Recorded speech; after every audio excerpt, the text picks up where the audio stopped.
voyez ici des photos de passeport de 1200 personnes qui étaient déportées donc vers de Malines jusqu'à Auschwitz. Et c'est le transport 20. Donc vous connaissez, il est très connu parce que c'est les trois étudiants, Livvich, donc Frey-Clément et aussi Mestrio. Donc eux, ils ont fait cet acte de bravoure. Le truc avec le plan, là. Parce que j'ai pas compris. Quel truc avec le clan? Le truc avec les vélos et tout. Là. Ah non, c'est trois résistants qui ont été, en fait, un des convois qui partait de Dessin a été arrêté à une gare dont j'ai oublié le nom. Et en fait, ces trois résistants qui sont allés là-bas à vélo, ils ont arrêté le convoi en mettant une lampe sur la voie. Ça a alerté le conducteur, il a arrêté le train. Et pendant qu'il a arrêté le train, ils ont délivré les gens, ils les ont fait sortir. Et ils ont pu libérer 1200 et quelques personnes à Troyes. Comment tu t'appelles? Dimitri. Dimitri, j'ai l'impression que tu n'apprends pas grand-chose avec la visite, que tu en sais presque plus que la guide. Non, pas plus que la guide. Quand même pas. Si, il faut le modeste, c'est beaucoup de choses. Non. Mais tu es un passionné d'histoire? Bah non, le truc c'est que ça fait partie de mon histoire aussi.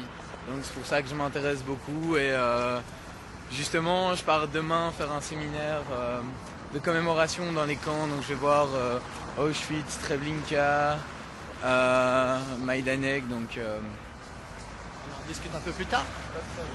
Donc voilà, si on continue, là il y a un monument tout à fait au bout de la Première Guerre mondiale. Et c'est aussi de nouveau le symbole qu'on a donc, on s'est battu pour la démocratie, la liberté d'exprimer tout ça. Et de nouveau, le symbole Sénat et Parlement est important. Mais maintenant, il y avait encore le palais de justice dans le coupole.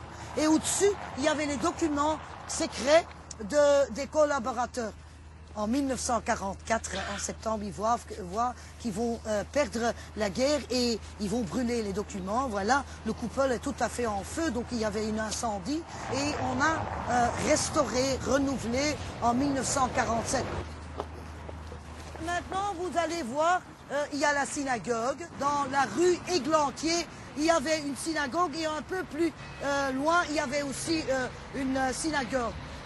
On a vraiment retiré les gens qui étaient en train de prier et c'est là que les gens, beaucoup de Maroliennes, ont aidé des Juifs. Donc on va vraiment descendre par l'ascenseur, on rentre vraiment rue Tanneur et rue d'Églantier. Il y avait même plus qu'une synagogue, il y en a d'autres et sont tous partis. Donc on continue.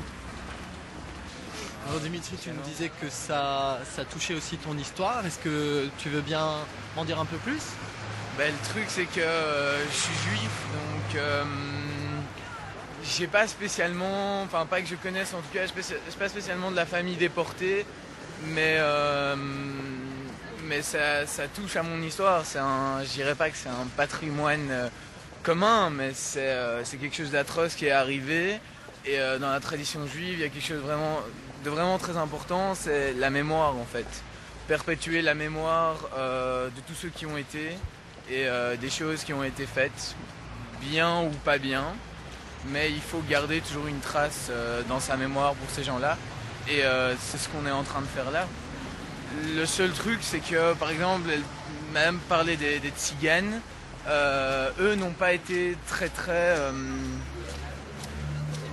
je dirais pas représentés, mais par exemple quand on voit à Anvers ou quoi, les plaques commémoratives, c'est toujours les noms des juifs qui sont égrenés comme ça.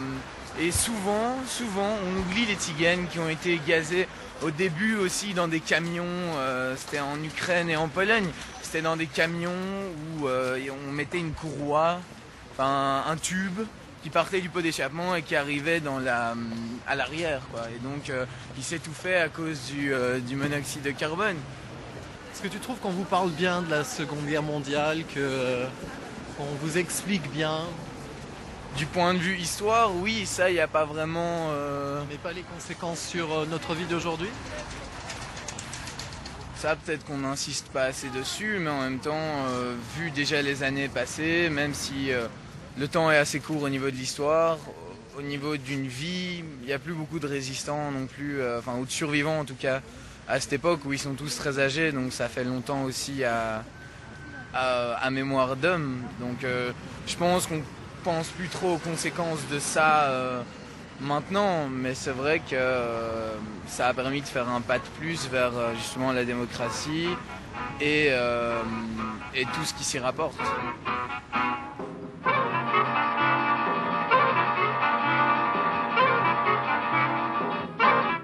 C'est moi, Churchill, qui vous parle. Pendant plus de 30 ans, dans la paix comme dans la guerre, j'ai marché avec vous et je marche encore avec vous d'aujourd'hui.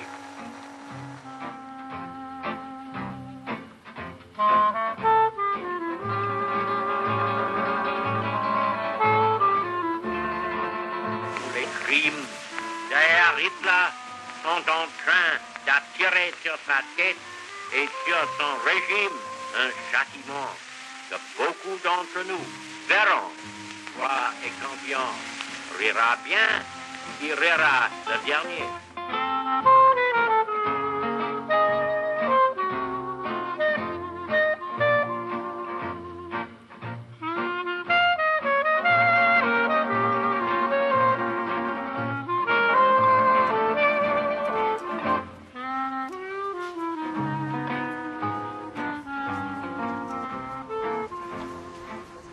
Je suis Claire Joux, je suis professeure d'histoire à l'Athénée Royal du Cleu 1. Je suis professeure d'histoire cours traditionnel, mais aussi histoire complémentaire. Donc ce sont pour les élèves passionnés d'histoire. Les élèves passionnés d'histoire, est-ce que vous avez l'impression qu'on apprend bien l'histoire et qu'on maîtrise bien les conséquences de l'histoire sur notre vie d'aujourd'hui? Disons que le programme d'histoire est particulièrement chargé dans les études de 4e à Rétaux. Bon, j'essaye toujours d'actualiser le cours et d'essayer de leur montrer l'impact que ça a eu, que les événements historiques ont eu sur la suite. Disons que c'est surtout dans le cours de Rétaux que ça s'y prête le mieux, parce que là on voit les institutions belges, donc on les prépare aussi à devoir voter, on voit aussi la construction européenne et les institutions européennes. En 5e, on voit surtout le 19e, le début du 20e, donc c'est la création des partis politiques, c'est les phénomènes migratoires, donc il y a quand même toujours moyen de revenir au présent et de voir un petit peu comment les choses ont évolué et les combats qui ont été menés au 19e siècle, par exemple pour la condition ouvrière ou quels sont les partis qui ont pris la défense des plus faibles, etc. De l'importance d'une visite comme celle-ci, alors, même si on peut dire qu'elle est un peu folklorique, de l'importance d'une visite comme celle-ci pour aussi concrétiser dans la tête des élèves, de ces jeunes qui ont même peut-être plus de grands-parents, qui ont vécu des situations de guerre, pour peut-être les alerter sur des lieux devant lesquels ils passent tous les jours sans vraiment se rendre compte de ce qui s'est passé là. Ça, je pense qu'effectivement c'est une première chose. Je pense que la deuxième idée qui est très intéressante dans cette journée, c'est justement de montrer tous ces lieux de résistance ou ces lieux de persécution, de montrer donc aussi il y a des gens qui se sont battus justement pour notre démocratie, et juste après de rencontrer les sénateurs, je pense que ça va être une rencontre qui va être intéressante. J'espère qu'ils oseront poser toutes les questions qui se posent, parce que bon, en 5e ils n'ont pas encore vu les institutions belges, donc la semaine passée je leur ai vraiment expliqué les grandes lignes pour qu'ils puissent quand même comprendre où on allait et ce qu'on allait y faire. Et il y a quand même des points d'interrogation, ils ne comprennent pas pourquoi le système institutionnel belge est à ce point-là compliqué.